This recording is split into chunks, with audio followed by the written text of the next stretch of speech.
about 5:30 a.m., July 31st, and I am about to go in and check trail cams again for the third time. And this is truly my favorite time of the year. Its anticipation is highest. It still feels like you have enough time. You'll probably get everything done. In about 2 weeks, I'll be panicking, but right now, I feel like I'll probably get everything done. The anticipation is through the roof. You can just barely start feeling a little bit of cool, crisp fall in the air. Not quite even, just barely.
Over the course of the past few years, you've probably noticed that the vast majority of our deer hunting success has come from a tree far up in the northern reaches of Alberta.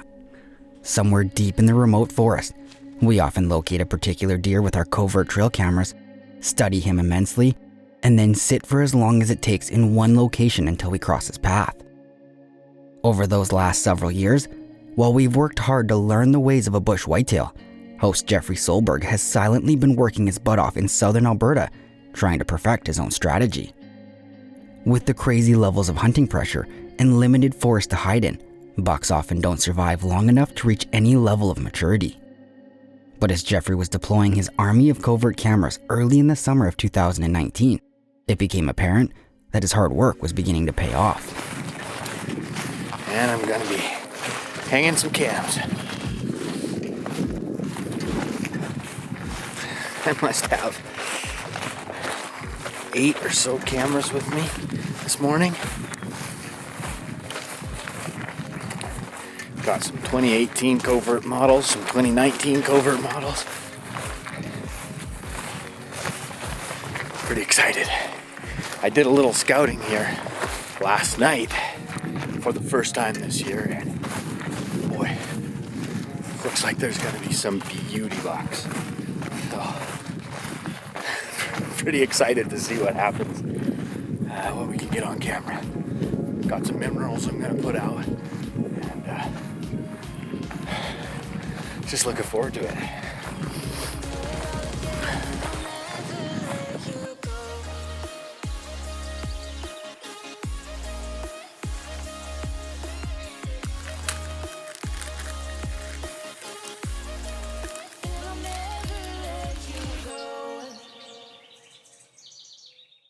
Now, it is August 9th or 10th today, and that's normally later than I'd like to set up tree stands, but it rained all last night, and it's supposed to rain again tonight and all day tomorrow. So, I don't know, there's no science behind this, but my theory is that if you set stuff up in a rain, maybe there's less scent dispersed, or maybe it makes less of an impact. I don't know. I'm kind of the same way with trail cams. I like to do them in the rain, but really, it's just a crazy theory that us, hunters and fishermen type kind of have. And, well, that's one of mine. Hang your stands in the rain.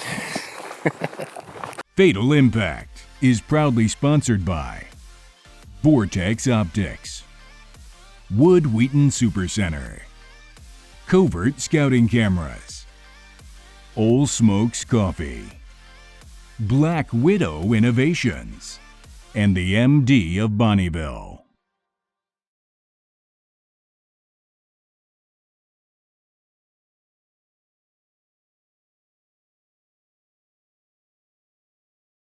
This segment of the show is brought to you by Deluxe Wall Tents, built in Canada for Canadian conditions.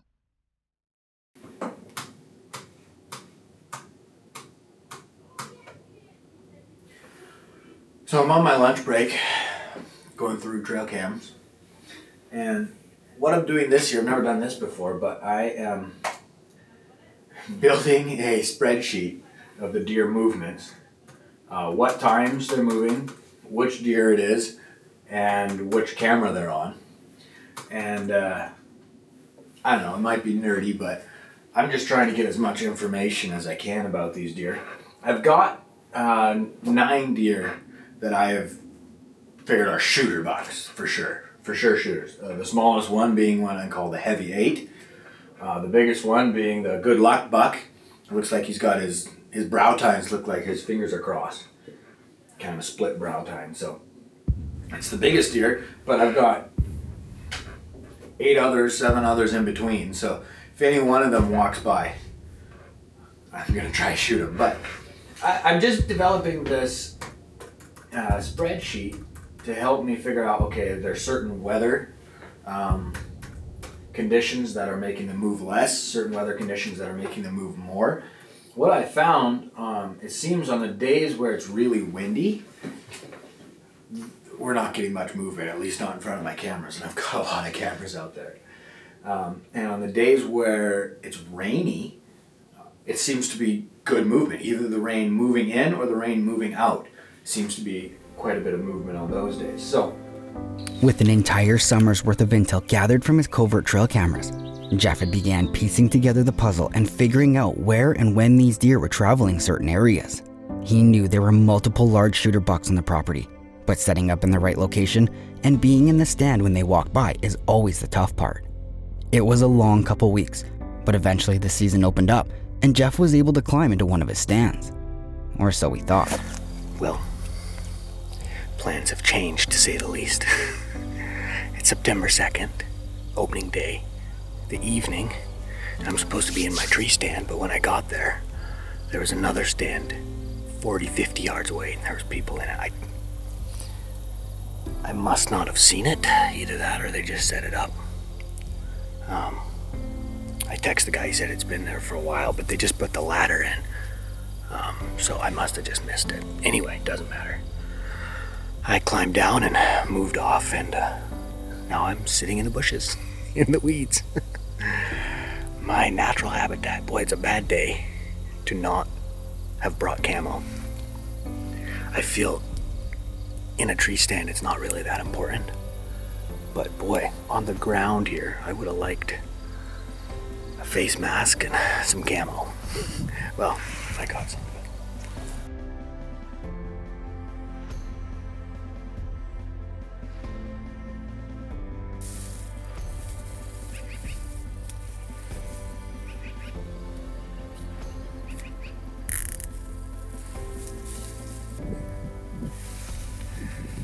There we go.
drew back. So that's something. Oh boy, this was the right spot. Now I got in here. When I crawled in, I scared some deer off. I bumped some off. I heard them running, and I thought, it's over. That heavy 8-point came by 15 yards. And he came on the wrong side of me. I was expecting him on the other side. So I had the camera on behind me, and it was just a mess. And then when he did stop, I could have shot him, but he was behind the tree for the camera, and I thought he was going to walk out in front and it'd be all over. And then he did kind of walk out there, but made a scrape. That was awesome. But then he kind of turned around and went right back where he'd come from. And just didn't quite give me enough time for a shot, but just an incredible morning. Fatal Impact is proudly sponsored by Mad Ramps, Deluxe Wall Tents, Victory Archery, Top Notch Taxidermy Studio, Federal Premium Ammunition, High Mountain Seasoning, iHunter, and Arkin RV.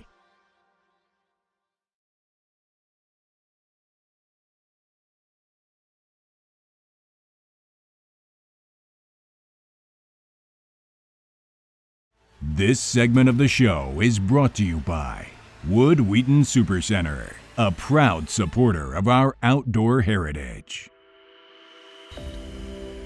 Well, September 3rd now, the second day of hunting season, and I'm in more than an hour earlier. Yesterday when I climbed into my stand, I bumped, sounded like 3-4 deer before I got in. And of course, in my head, those are the deer that I don't want to bump.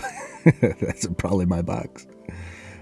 So I'm gonna sneak in here, bring a blanket, and spend an hour and a half before daylight in the stand, and hopefully that's early enough.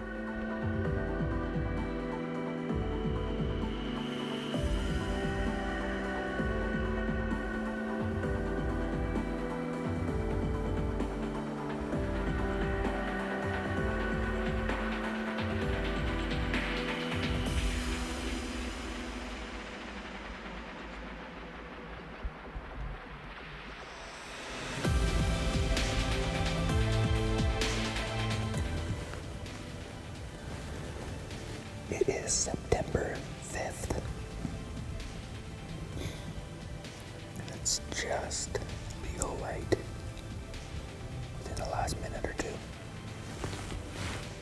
I'm sitting in a new spot that I've never been in before. I hung this stand about a month ago.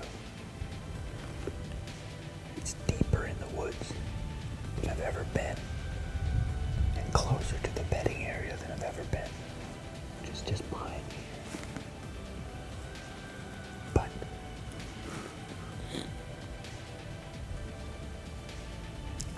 hopefully we picked the right spot.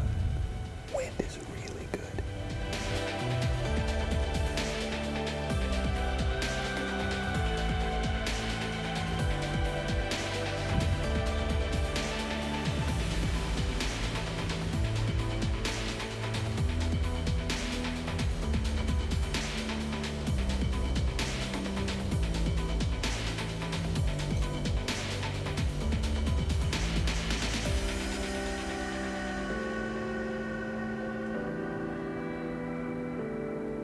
Pretty good morning for deer movement. Saw a buck that I call Poser. Shooter buck. Big long G3s. Little tiny stickers off his G2s. Cool buck. It looked like he was gonna come this direction. But my wind was going literally the exact opposite of what it says on my weather app. So I am considering taking one of these tree stands down and moving it 150 yards. But if I do that, they'll probably walk by here. Boy, if we could get one to walk by where that doe went this morning, that'd be perfect. It is September 10th. Yeah, 10th, I believe. I shot my mule deer on Saturday. Haven't been out since then. This is the first time I'm sitting this stand in the evening. I've sat here a couple times in the morning. But we've got an east-northeast wind. It's absolutely perfect for this spot. It has rained for the last 2 days, and it just stopped. So theoretically, that should mean deer are gonna get up and move.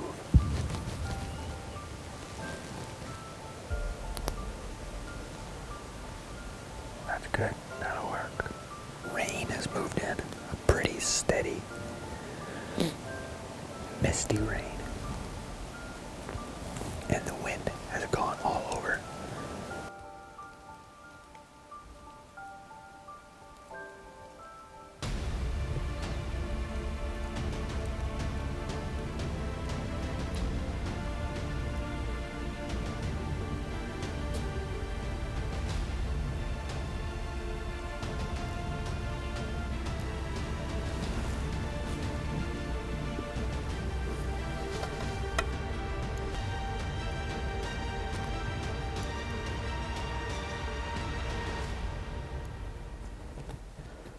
This segment of the show is brought to you by the MD of Bonnyville. Lake adventures happen here.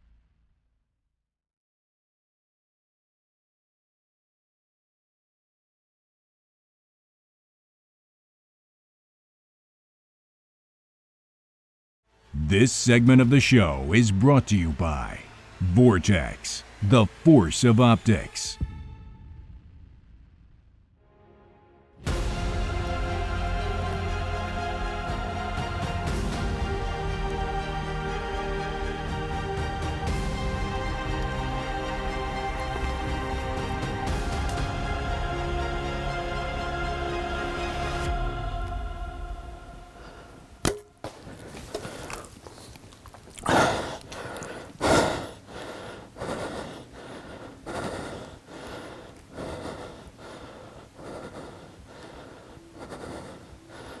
I'm gonna have to watch that footage. That happened so fast. I don't even know which deer that was. But he was big. Here's another deer right here.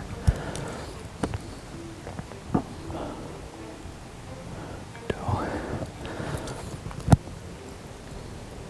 Oh man. I think the shot's decent, but honestly, I don't even know. My hands are numb. I had to sneak it over this limb. And, oh boy, I don't know.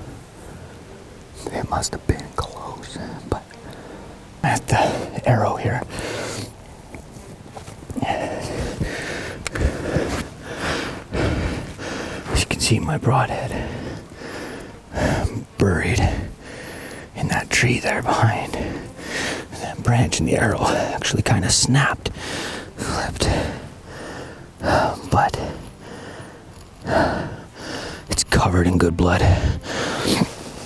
Oh my goodness. Oh my word and stars. Oh my word and stars. I am in shock and awe. Velvet hanging in tassels, blood underneath there. Heavy, heavy, heavy buck. Oh my goodness. Are you kidding?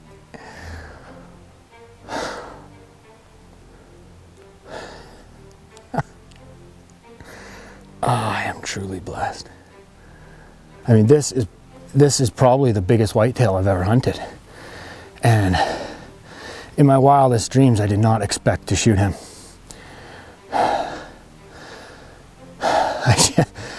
To me, he was basically a ghost. When I saw that deer coming through, I didn't know it was lucky for sure. I knew it was big. I knew he had big G2s and G3s. But I had no idea it was this size of a deer. Can you believe it? Wow. Wow. I am blessed.